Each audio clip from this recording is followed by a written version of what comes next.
Hey guys, this is Mike from my private library.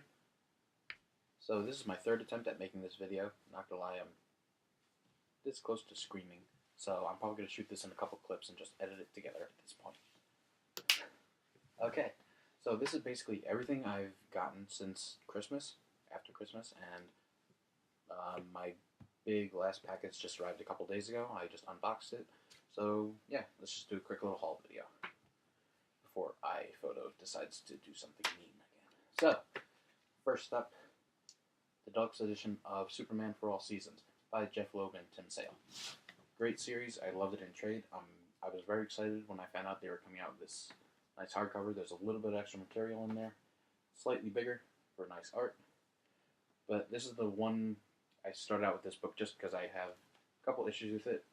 Okay, this isn't really an issue, but so I got this from Barnes & Noble, and I was taking off the dust jacket to look at the actual cover, and I noticed I actually got an extra dust cover for free. So yeah, kind of cool, kind of weird. I'll take it. But then this book, I noticed that the binding is actually kind of not that great for a hardcover. It is a glued binding. As soon as I opened mine, I could hear, the kind of telltale rippy sound. That is not great. I don't know if you can kind of see. It's just really kind of tight there at the end. So yeah. I know it's just a standard hardcover, not an omnibus, but I figured the binding would be a little bit better. I mean, I do have a couple other DC hardcovers, and for comparison, they are not like that. They're usually a little bit better. So maybe that's just me being nitpicky. It happens. Next up, Leaving Megalopolis by Gail Simone. I have not read nearly enough Gail Simone as I would like to. I would love to read her Secret Six stuff, her Birds of Prey, her recent Batgirl stuff. As it is, I've only read her Atom stuff and the beginning of her Red Sonja run. So this is her Kickstarter series. Heard nothing but good things about it, so it was available for cheap, so I picked it up on in-stock trades. Looking forward to it. It's tiring when you have to explain stuff 3 times. Next up, Spider-Woman Origins by Brian Michael Bendis and Brian Reed. I was convinced for a while that this was out of print. Whenever I looked for it on Amazon, it was always available for overcover price for the hardcover and the trade. So I was kind of convinced it was out of print. I wouldn't be able to get it. And then I stumbled upon it one day on In-Stock Trades, this premiere hardcover edition, I guess they call it. And I just snatched it up because I didn't know whether it was going to be staying in print or not. But yeah, one book I've been looking for a little while. I have read Bendis's Spider-Woman Agent of S.W.O.R.D. with Alex Maleev, and I really liked it, so I guess this is sort of a precursor to that. Looking forward to it. Next up, books 1 and 2, the complete collection of Dan Slott's She-Hulk run. I really do not have any prior knowledge of She-Hulk other than the current run, or the current run by Charles Soule, Greg Pak. I feel really bad for mixing them up, but it happens. But I've wanted to read more about She-Hulk, and I do like Dan Slott as a writer. I've loved what he's done with Spider-Man. I've read everything from Brand New Day to Superior and back to Amazing. So yeah, looking forward to it. I've heard nothing but good things about it from people who've read it.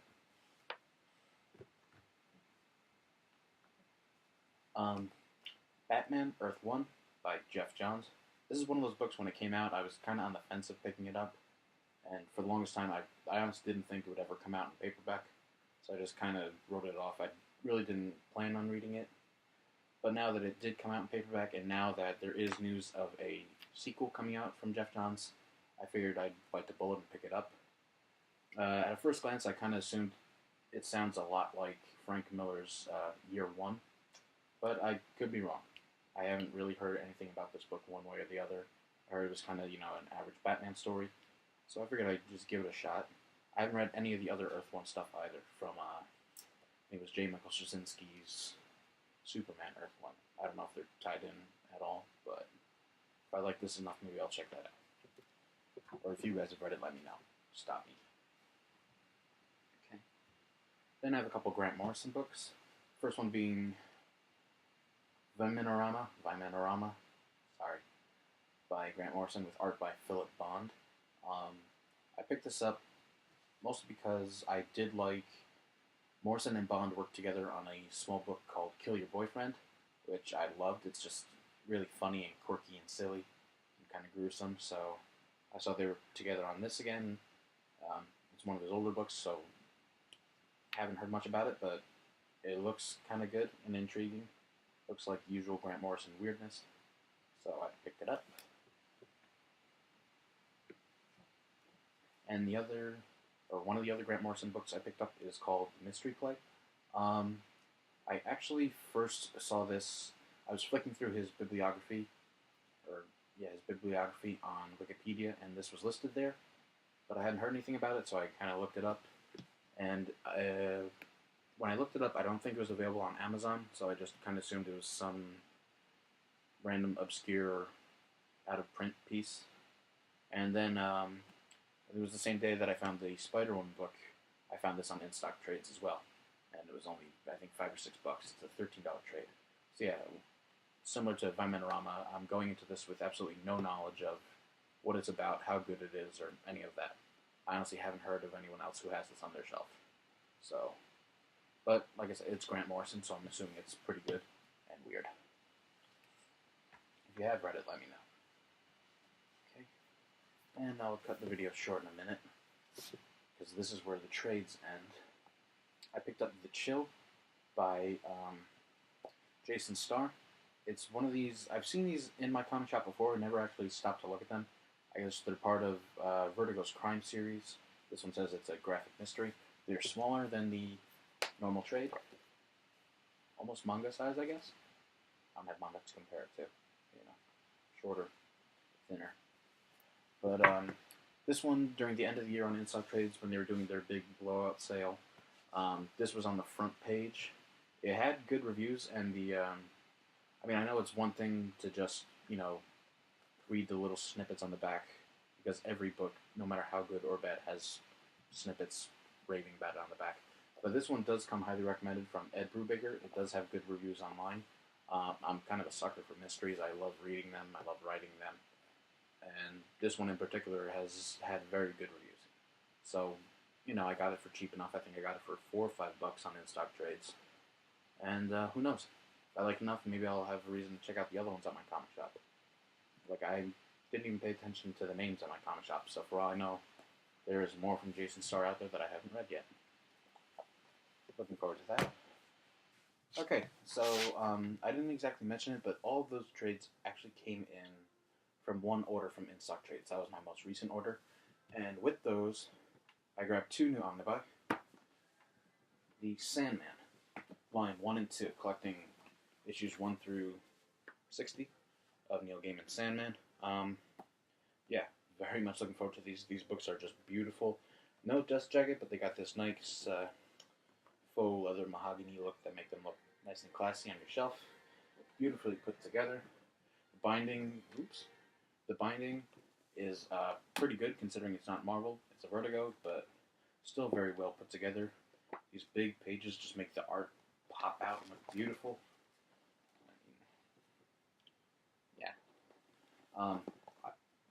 When I first started reading, that first volume of Sandman, Preludes and Nocturnes, was one of the first ones I picked up. But I didn't really get into it. I started it, thought it was kind of weird, put it away on my shelf. Then, maybe a year and a half went by, I tried again to read it. Wasn't really a fan, and then I think it was, I guess it was 2013 during the summer, I read American Gods, which was another thing sitting on my shelf for the longest time. And I fell in love with it. I fell in love with the writing of Neil Gaiman. So I picked up Sandman off my shelf again, and this time I fell in love with it. But then the problem I faced was I bought the trade so long ago that it was an older version. It had outdated art. I guess these new ones have updated or fixed art or whatever, like they appear in here. So I was kind of looking for a way to get rid of that trade, looking for an easier way to collect the series, and these omnibi are just the perfect way to do it. The art is amazing on these oversized pages. They're beautifully bound. They look great on the shelf, like ancient tome books that probably hold spells in them. Like, that's what they look like. There's probably secrets in there. So yeah, those two Sandman books and all of those trades came in one big ass box from In Stock Trades, and that's probably the biggest package I ever received from them. So that felt really good opening up in the mail. Okay, next up, as far as Omnibi is concerned, the Fantastic Four Omnibus by John Byrne. This was a recent pickup and very much an impulse buy. My local comic shop is a town over in Newtown, Sandy Hook, but a new one opened up in my town a couple months ago. Maybe it was a year ago, and I never really made it in there for one reason or another. I never really paid it any much attention because it is very tiny, kind of a hole in the wall place. And so I always, just kind of always went past it, never thought about it. And then last week, for whatever reason, I decided to stop in there and take a look around, see if there was anything in there worth grabbing. And, nothing incredible, but a nice little shop. And then I noticed they had this on one of their shelves. They had a couple other omnibi, but nothing I recognized. So this was on their shelf, and I kind of just picked it up to look at because I have been toying around with the idea of getting one of the Fantastic Four omnibi. I was never really sure whether it was going to be the Stan Lee one or the John Byrne one, or maybe the Hickman one. I read it, but yeah, I picked it up to look at, and I noticed they had their own price sticker on it, and it said $50. And this is a $125 book. So I asked the owner, the guy there, is this right? And he said, yeah, $50. So I immediately whipped out my wallet, grabbed $50, and said thank you very much, because this could have been some garbage volume. I probably would have picked it up anyway. $50 for a $125 book. But I'm lucky in that this is apparently a very good book, a very good series for the Fantastic Four. So I guess when the time's right, I'll pick up volume 2.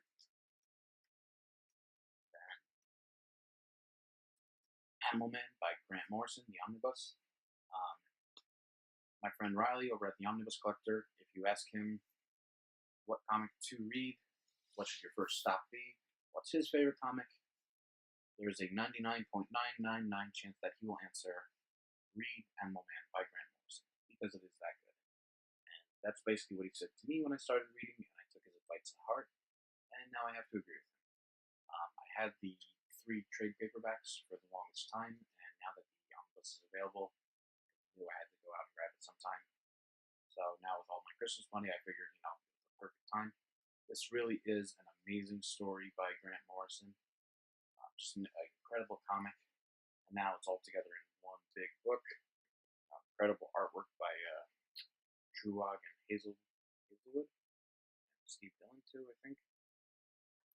And yeah, it's a Vertigo book, so it's not Marvel binding, but it's not really a bad binding. It's not quite as good as the Sandman, I guess. There is a little bit of gutter loss, but it's not terrible. You can live with it. It doesn't really affect the story at all, or the art really. But yeah, I knew I had to have this as soon as it was announced, and now that I finally had enough money, I had to grab it. So very happy to have this. As should anybody else.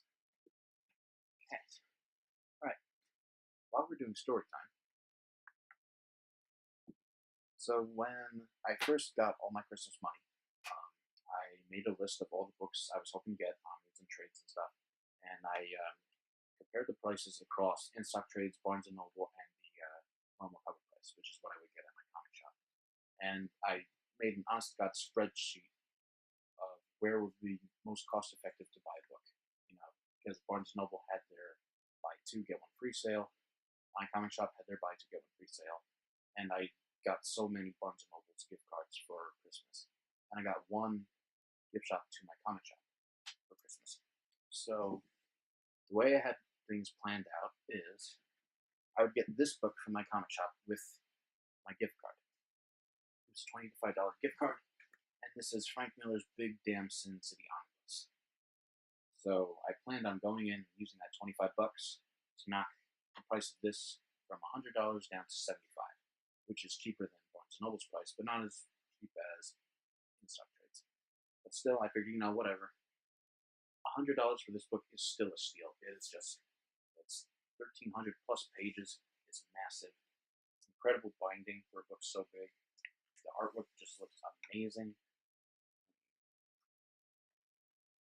Look at that. Incredible. Very glad to pick it up. It's bigger than a normal omnibus. It's not as quite as tall as a DC Absolute, but it's almost.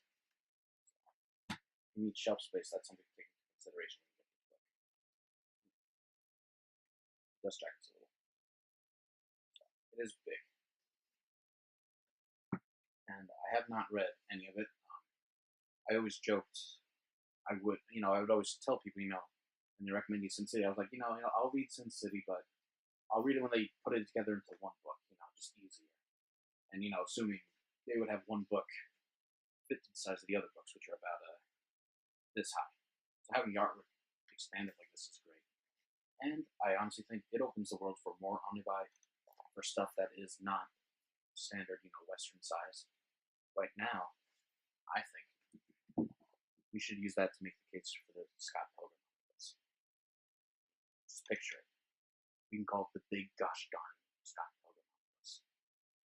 Can't swear because they're Canadian. Think about it. So, when I went in to buy that with my gift card, my comic shop is doing their buy two get one free sale, but I thought it was just for trade paperbacks. So I was getting rung up, and the lady there was like, that deal's for anything. If you want to spend a little more, you can get anything you want. You get a third book free. Anything. So when you dangle something like that in front of an impulsive shopper like me, I went a little crazy.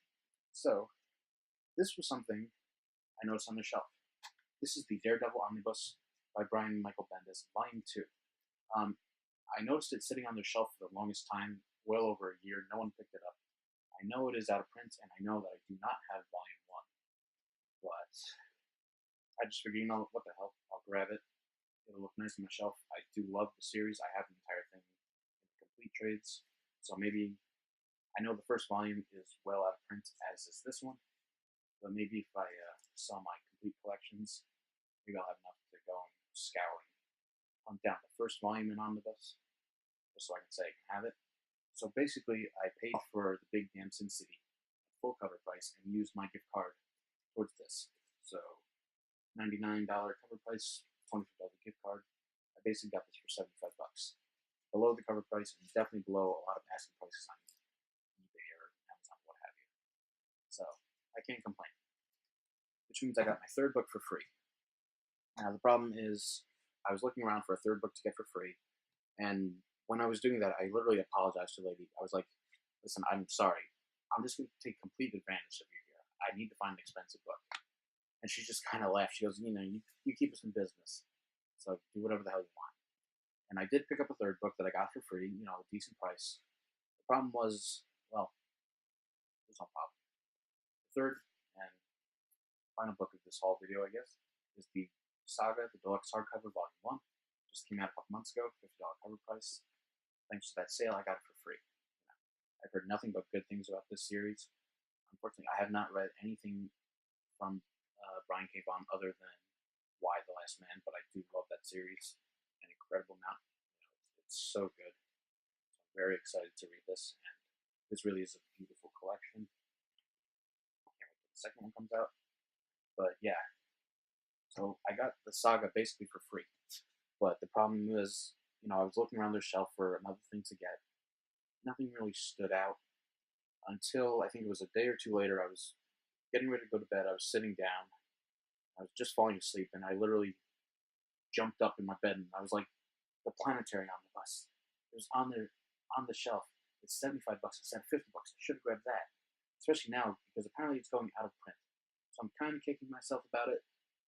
But also, I don't think I have any more room on my omnibus shelf for the time being, which is going to be difficult when April, May rolls around and we have Matt Fraction's Hawkeye Omnibus coming out, and the final Captain America Omnibus by Drew Baker, and maybe the Fantastic Four Future Foundation Omnibus from Fraction.